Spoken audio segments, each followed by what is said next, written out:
Well, I do smell that. First of all, I'm not opposed to medical cannabis dispensaries at all. I could have come out and said, hell no, to no cannabis dispensaries. I said no. I looked at the 500-foot idea because I felt 250 was too small of a radius.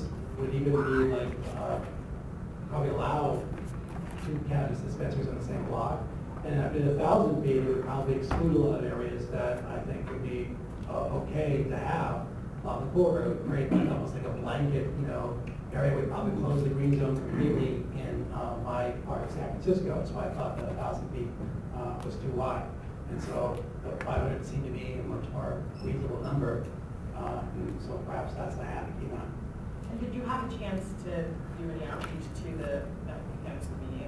People have said that they weren't consulted, and I just wondered if you had a chance. Up until quite recently, no, I did not. I did talk to recently the medical cannabis dispensary folks who suggested that look at conditional use language, but when it came to talking about it right now, no one mentioned conditional use as an option. So my understanding was that there's just complete blanket opposition to any kind of regulation of medical cannabis dispensaries, and I felt like I had to kind of, propose what seems best for my neighborhood.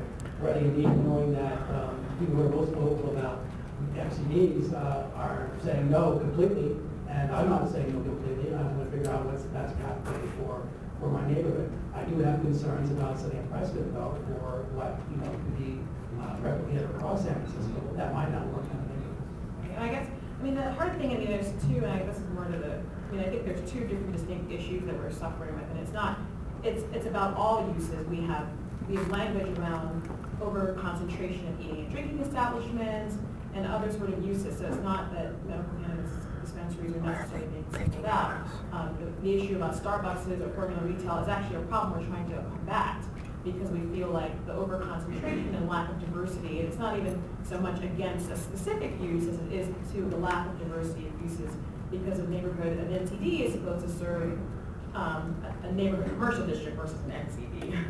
It's supposed to serve the general neighborhood serving, so you want to have a coffee shop, a hardware store, a pharmacy, the whole range of services that a neighborhood would need, and with an MC3, then I'll also add other specialty kind of things. And so the issue around over-concentration is a real one, and it's not to target or focus specifically on medical cannabis dispensaries. The challenge that we do have is that we recognize, and this is the issue that we had, that there aren't areas in San Francisco where you can locate medical cannabis dispensaries, which has led to this clustering. So we recognize that as a real, tangible, real problem. I do see that if we were to include this in this legislation, it will be precedent setting. I think other neighborhood commercial districts will want to seek this, and I think the problem with the conditional use is that it's sort of like the medical cannabis dispensary we approved in the Sunset District. It had, there were no other medical cannabis dispensaries within 500 feet, 1,000, or I don't even know how many thousand feet away, but the entire community came out in opposition pretty much, and that, I think the appeal ultimately went to the Board of Appeals and a bunch of other places, and it was turned down. And so I do believe that with a necessary, desirable threshold, it's kind of, we don't, unless it's, you've tried to lay out some standards, but I think the challenge that we have is that necessity is it depends on, who's speaking, and desirability of the same thing. So I think that that's the challenge we always deal with conditional use. And sometimes it becomes like the loudest group wins, so to speak, and that's, not, we prefer not to believe that that's the case, but that's kind of I don't doubt that there's politics involved in all of this, and we're policymakers, but we have to look at, what are policies that can work given neighbor realities, and understanding what the politics are. With this, not everyone's going to be happy with the decisions, and as a policymaker and a politician, I understand that's the process. But I do feel that I do feel the city needs to make probably provisions to overall how we cite MCDs across the city, because of the green zones are a very small part of the city in its entirety. But I also think that we need some tools in neighborhoods to decide what's best. Where I don't feel it's my job to respond to every person who's opposed to an MCD by opposing MCDs. But I do think I need to figure out what's the balance of uses in the neighborhood. That's what I'm trying to bring forward. And I guess one of the things I think that, it sounds to me like, one of the challenges I think one of the things that we would prefer to see is maybe if we look at the Article 33 of the Health Code more broadly, because I do see that it's, unfortunately, if you plug the hole in one area, then it kind of spills over to another. It's sort of like the issue that we had a couple of weeks ago with Supervisor Chu's 300-foot radius he had around locating eating and drinking establishments, or that's our dock hall, on the Polk Street corridor, because you can't, it's a similar kind of concern. And so I guess, do you think that that's something that you would be willing to pursue, or other members of this board are willing to pursue? Because I do think that... To me, I think it's something I can, but this is an issue that is very different the way it manifests itself in my part of San Francisco than other parts of San Francisco. We have parts of San Francisco that are much more dense. There's a lot more concentration of patients, and people who are patients who access medical cannabis as well. And I think that those are the areas that seem to be have the most need to move forward. I think the Planning Commission or Planning Department would be a great study for the Planning Department to propose what would be sound policies for citywide, looking at how to cite MCDs.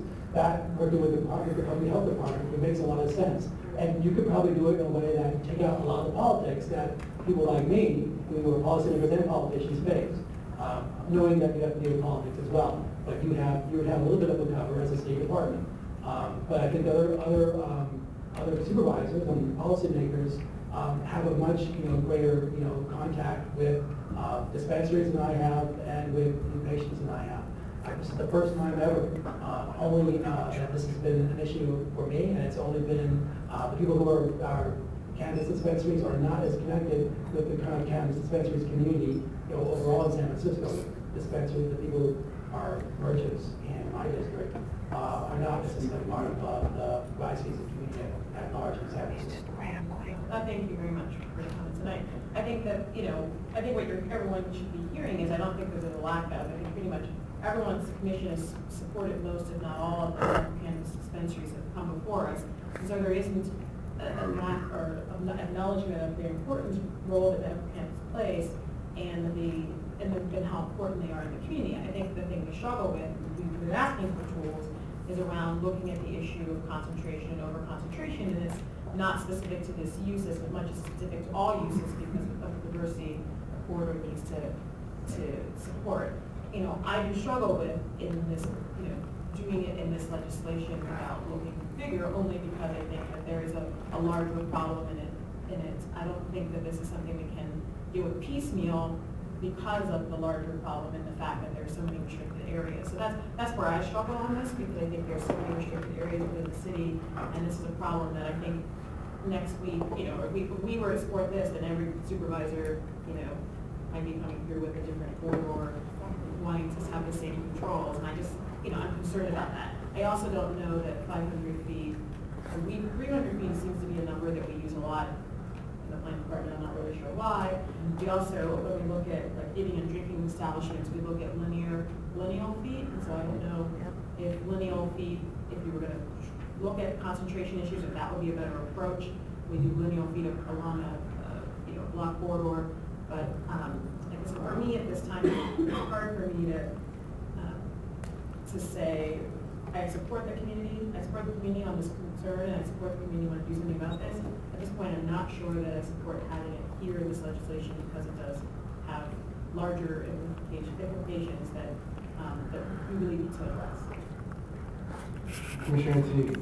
Supervisor Avalos, thank you for bringing this legislation. There are many parts of it I like. There's a couple of parts I don't like, but I particularly appreciate you addressing the MCD issue, because there's a lot of things we struggle with, and we've never had anyone to date that's brought up any suggestions as you have today. So that's very laudable, I think. The parts of it that I'm totally in favor of, the elimination of ban on any new off-sale liquor makes total sense, with the continuation of existing policy by putting that in your legislation. With the caveat that grocery stores or stores that have other products might be able to have off-sale liquor products included if you're trying to get a grocery store in there. And that's I think, important. Trying to eliminate the gambling salon issue, that's a very good thing to try to work on. The fringe financial ban, the height bonus, is a very good one. But the area that I don't agree with is parking. And the south is alike like the west of San Francisco. We know that in San Francisco that we need to build out our transit facilities and infrastructure going out that way. In fact, we're looking to do that with the next bond that's coming forward next year that we're talking about with the mayor's office and all of our different departments. And so the TEP program is actually going to bring major benefits to the Mission Street corridor. So we know we're building the transit that we're going to need. We also look at the way our corridor, the Mission District, is built right now. It was built for like the mid-20th century. We now need to build a corridor that's going to fit the mid-21st century. We're not even in the mid-21st century yet. That's what this legislation is doing, knowing that we need to build, kind of housing and commercial corridor that is going to work with our transit needs. That's going to meet, our regional needs as well. This is an area that's been identified as a priority development area. And so we're going to see that we're going to be, no matter what, we're going to see densification housing. We're going to see, 3 to 4 story housing coming in along the corridor. We need to have that as a city to help as a people who are now densifying the neighborhood as it is right now. For single family homes, for families, we're building a lot of dense housing. That's okay. There's a place for it even on the outer Mission. But our biggest families are moving away from San Francisco because they don't have houses of their own. And that's, I disagree on that policy. I do agree with the part that at least allows 1-to-1, but unfortunately builders will come in and do the cheapest possible, which is to not build the parking, and so just cram as many units as they can in the smallest space. We've got enough of that going on already in other parts of the city. And I don't think the outer Mission works. But anyway, let's talk about what I think is the key issue here, and it's the MCD one, although all of this is important. Later on our calendar, we have 3 other conditional uses coming before us.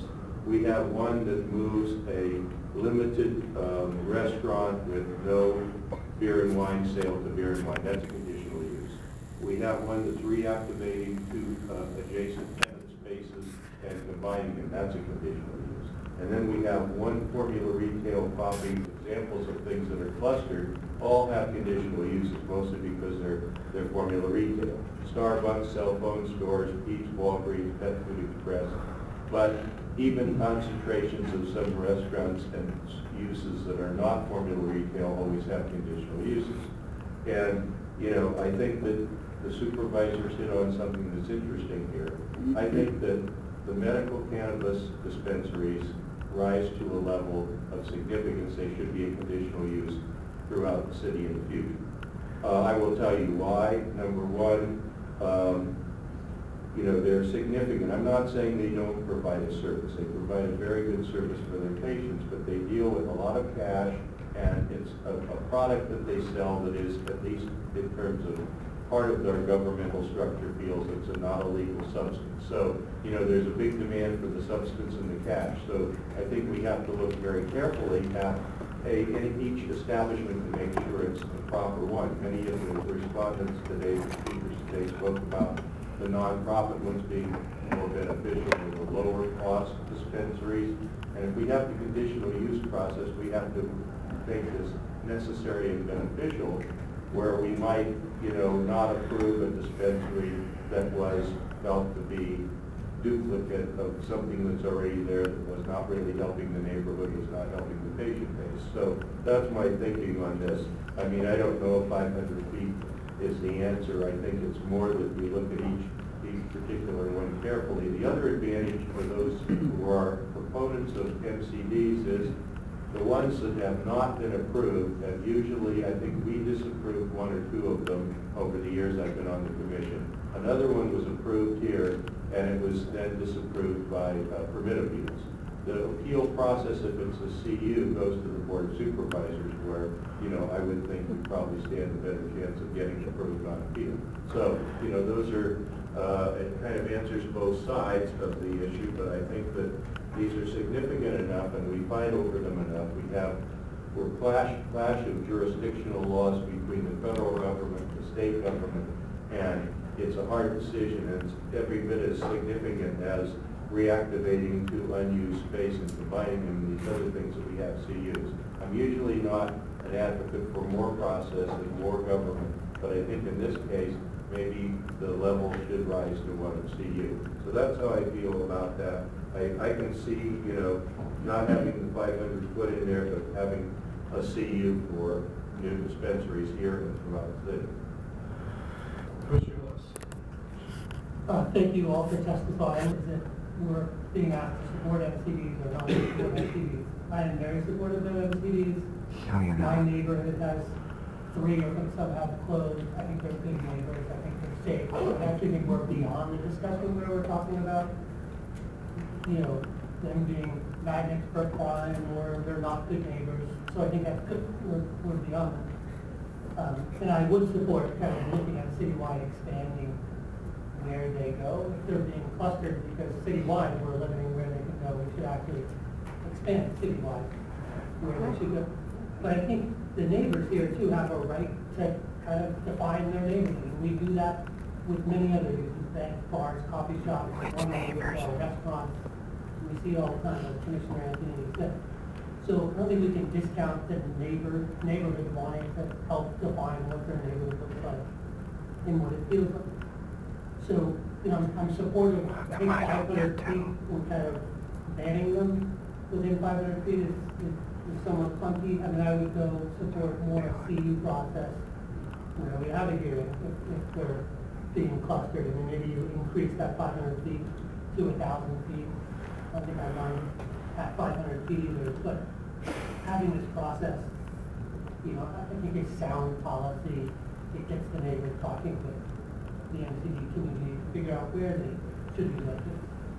I also want to ask about kind of second floor space, because I actually think MCDs are more like, doctor's offices, and we tend to discourage doctor's offices in first floor, ground floor retail, and tend to put them up on the second floor in commercial districts. So are they allowed on, there's some commercial uses along the Mission Street and Excelsior on the second floor that tend to be used for office and whatnot. Can an MCD locate on a commercial space that's above ground?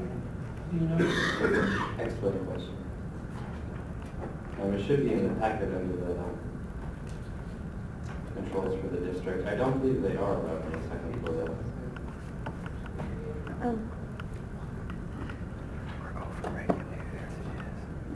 No.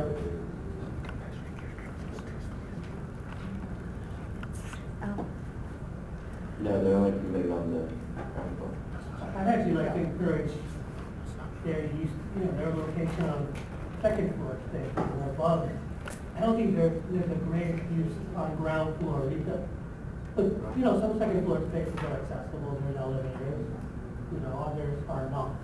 But if there is accessibility to the second floor, if they meet all the other code requirements, I think much like a dental office or a doctor's office, second floor space is appropriate for them. They're not classic retail, you're walking down the street with a cup of coffee or hopping on the MCD. It's more medical oriented, and that's where we tend to have medical use. So again, I'm supportive of some controls, like that would look at clustering like the CU for the 500 foot or 1,000 foot radius, and I'd also like to see if we can encourage them to locate elsewhere in the district and all of them.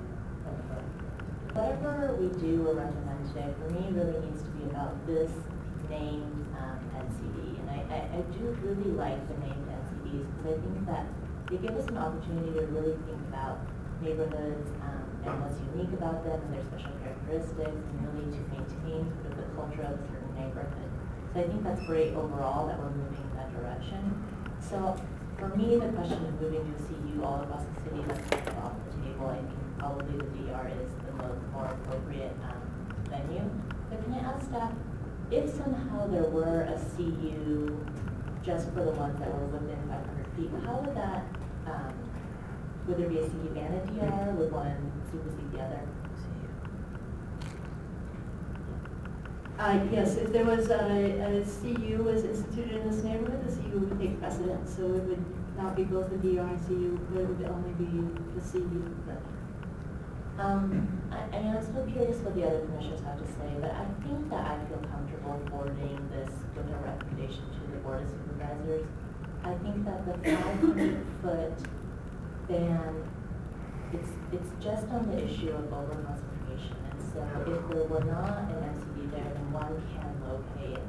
And I know that in my time on this commission, a number of times we've asked the Board of Supervisors to try to devise a tool, and no one has been willing to do it. And I think that it's tough, and sometimes the public policy process is kind of iterative, and maybe this then, maybe this spurs a conversation then about looking citywide again. But in the conversation so far, I feel comfortable recommending this 500-foot ban. Yes, I generally agree with most comments that commissioners have made, and following up on Commissioner Wu, I'm also of the mind to let the 500-foot be included without a conditional use process. I generally don't like conditional use processes because it seems like every time there's a controversy over a certain kind of use, whether it comes from this community or that community or one interest or another interest, we end up making it a conditional use. And because nobody can say, yeah, we really want to ban it, or no, or the other way, yeah, let's allow it. So now we are involved in this discretionary action. But in my experience on the commission has hardly ever denied a conditional use permit. The sunset was mentioned as an example of a medical cannabis dispensary that came before the commission with 1,001% of the neighborhood opposed to it, at all levels. And we approved it anyway. And maybe that we're not as political as Supervisor Avalos may want us to be, but that did eventually get overturned, and the supervisor from that district was adamantly opposed to it. But this commission didn't follow, and she was here at our hearing. And this commission went ahead and voted anyway to approve it. So I think it does show that the commission, I think, as far as MCDs go, are quite sympathetic and generally tend to approve them. I think there's only been one or two. Mr. Antonini, I think, mentioned one or two. One was in North Beach, as I remember. Maybe both of them were in North Beach. I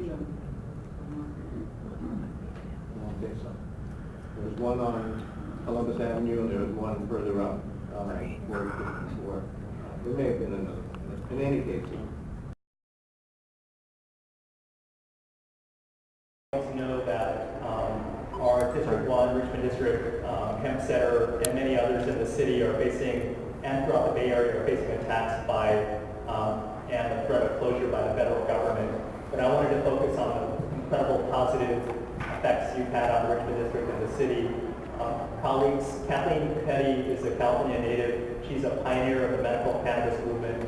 She is by trade an accountant who filed the first resale permit with the Marin Alliance in 1997 for medical cannabis in California. And then a year later, in 1998, she reopened CHAMP, which is Cannabis Helping Alleviate Medical Problems, which is a historic cannabis club in San Francisco. And the following year, she opened a hemp center in the Richmond District. There, she's served patients for 14 years with the support and respect of her neighbors. She's the longest-standing compassionate provider in San Francisco. Yes. And many of the practices we consider some of the best practices in that industry come from her pioneering efforts and her staff as well. The Hemp Center on Erie Boulevard at 12th Avenue has worked for many years with City Hall on public safe access issues.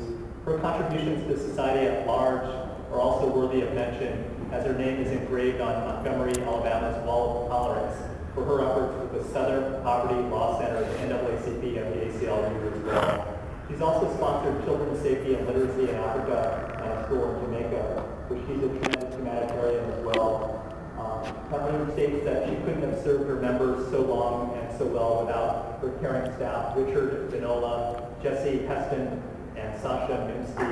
And she's a mother of 4 people, young people, and she cares for her adult son who is disabled and also a proud grandmother as well.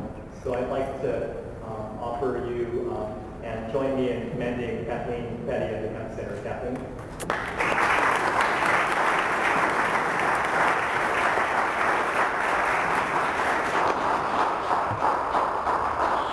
Thank you so much, Supervisor Mar, and all of you, and the city, the patients, and the marijuana community. I couldn't have done it alone, and it took a lot of people to make it happen, and it took a lot of people way before '96 when we passed, the proposition. It's been going on for a long time, and we'll, no doubt, we've got a lot more to do. And you kind of thanked everybody I was going to thank, so all I can really say is that when we opened, the research wasn't being allowed on medical cannabis. And so we opened just knowing in our hearts that it was effective medicine.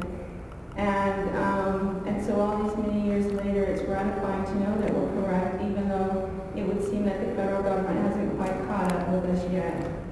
So we will continue to work. We're looking for a new location, and we're looking forward to continuing to work with the city on this and the medical marijuana community and serving the patients. Thank you.